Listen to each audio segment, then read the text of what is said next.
Today I want to tell you about a mod that most of you probably never heard about. A mod that somehow managed to become my favorite mod of all time. The Sprucecape mod. The Sprucecape mod released 8 years ago and has about 6,000 downloads when combining the Run Things Should Live and ModDB page. So it is by no means a popular mod. The mod is also pretty short, consisting of only 3 maps. 3 maps that have completely encapsulated me into playing it about once every 2 months for the past 8 years, even if the mod is objectively pretty flawed. I'd recommend you to play this mod for yourself first and then come back for my review. I have a lot of things to say about it because I know like every little corner of it, and it would be a shame for me to spoil the small amount of story it has to you. But in case you do want to just learn the story through me telling it, I'll try my best to retell it faithfully so that you get the same feeling as if you were playing it. So let's get right into it. Also, it's much appreciated if you consider subscribing. 95% of you haven't yet. Before we even start the game, there's a readme included, which we will do as it asks. Here we learn the backstory of this mod. You take the role of John Sprucecape, a violent, unemployed man with an alcohol addiction living in Alaska. So basically the friendliest Half-Life fan. His wife fears for their child and herself, but is too frightened to leave John, fearing the reaction of her husband. One day, John's wife has collected enough courage to flee from Point Spruce with their small son, Eddie. Passed out, John has been left alone and locked in his own house. It's time to find his escaping family. John is about to experience the most fearsome and challenging journey of his life, by which they mean the fact that he won't be drinking for the next couple of hours. So yeah, we're an alcoholic wife-beating loser, just a shitty, broken person. So let's actually start the game. The Sprucecape mod shows a beautiful snowy landscape in its menu, which, interestingly enough, never actually shows up in the mod and was seemingly only made for the background image. I love the effort though. Also, if you click on one of the menu buttons, you will notice a pretty loud sound.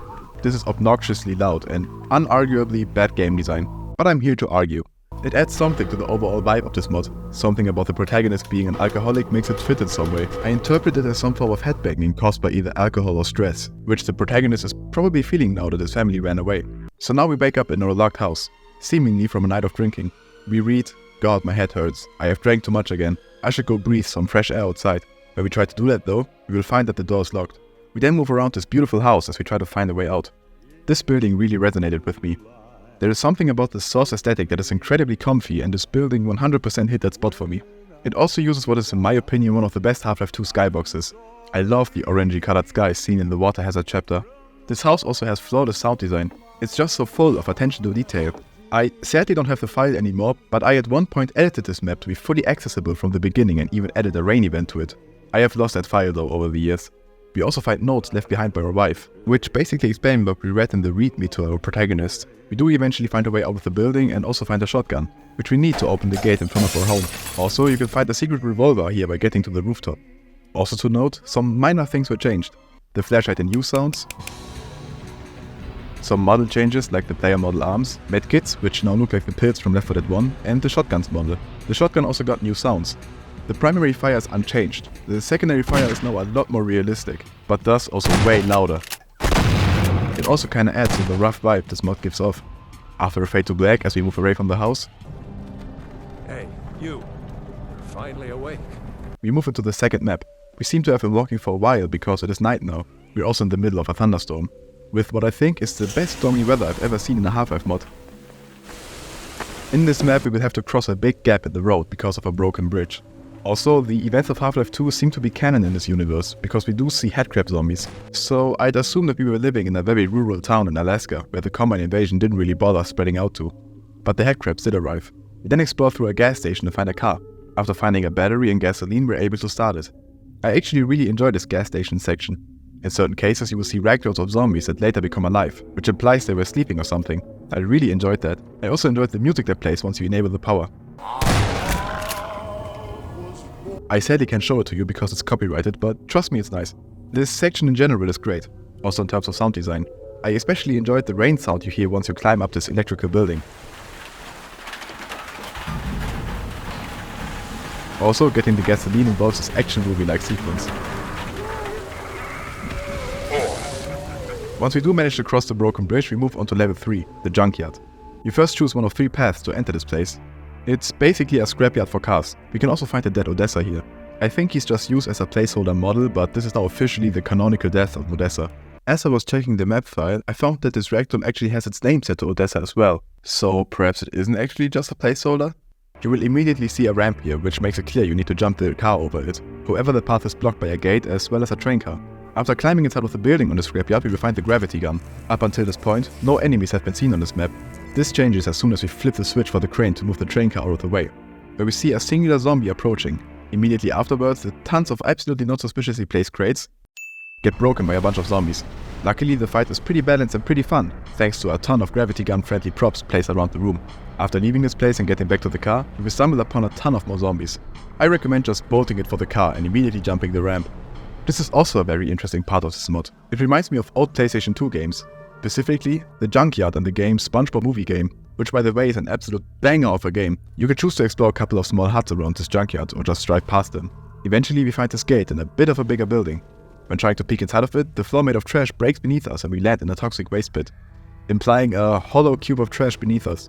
While questionable, perhaps it was all just a flat piece of wood with a thin layer of trash placed over it as a trap. The only question remaining would then be who placed this trap here. We kill a few zombies and then make way for our car. Even though this might be my 100th playthrough, I found an area here I've never seen before while recording footage for this video. We then drive along a cliffside, which in case you aren't playing this mod for the 100th time, you will need to be real careful around this area. I generally enjoy it and think it looks great, kinda reminding me of Mission Impossible looks-wise.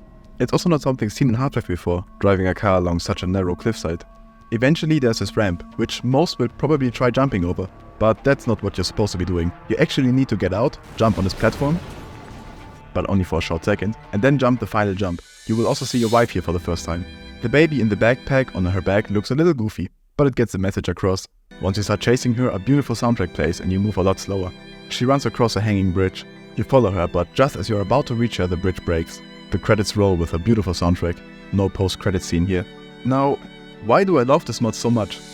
I've tried to figure this out, and I think a lot of it boils down to very personal things actually. First of all, as I said, I love the cozy feeling of Source. The house of the first map perfectly encapsulates that. There is a way to make Source houses very uncozy. Take Underhill for example. But this house tried to and managed to make a very cozy home. If I had to live in any place of anything ever in the Source engine, it would fall between this house, this small island in Black Mesa at the dam part, and this map that I made. Only one of these is actually a place meant to be lived in, so I would choose the Sprucecape mod house. Map 2 managed to perfectly play into my love of thunderstorms and rain. The gas station, once cleared of the zombies, is also incredibly cozy. This time it's also raining on top of it, which is great. Map 3 plays into my nostalgia. It reminds me of games I played in my childhood. I played the SpongeBob Movie Game about 60 times probably. The junkyard levels were my absolute favorite levels. And on top of all this, the gameplay is generally pretty great, and so is the soundtrack. It's just a fun short little experience. Also, the character we play as and the story. I actually enjoy playing, objectively, an awful human being. Not just a bad guy, like being a combine in Entropy Zero, which is fine in its own right.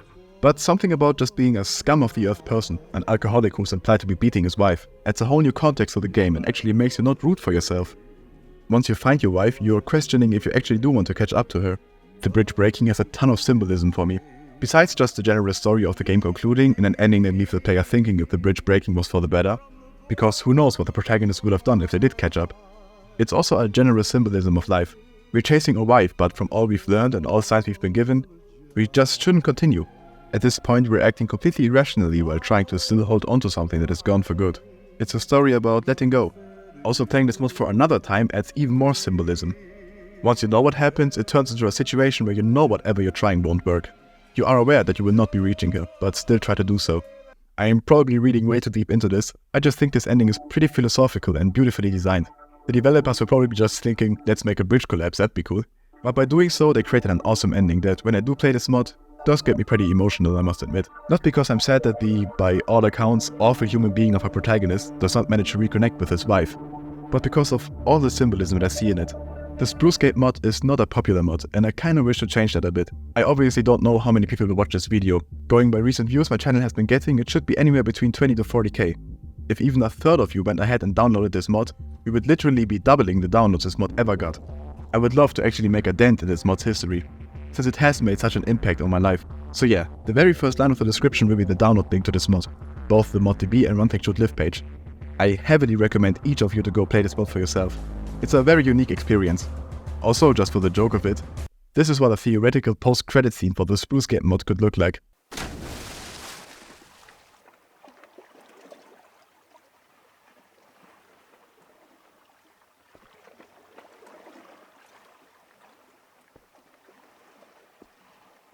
My advice to you is, aim for the head.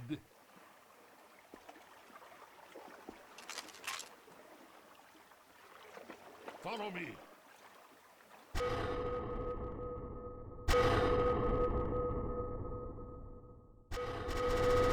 I hope you guys enjoyed this video. Consider subscribing and becoming a channel member.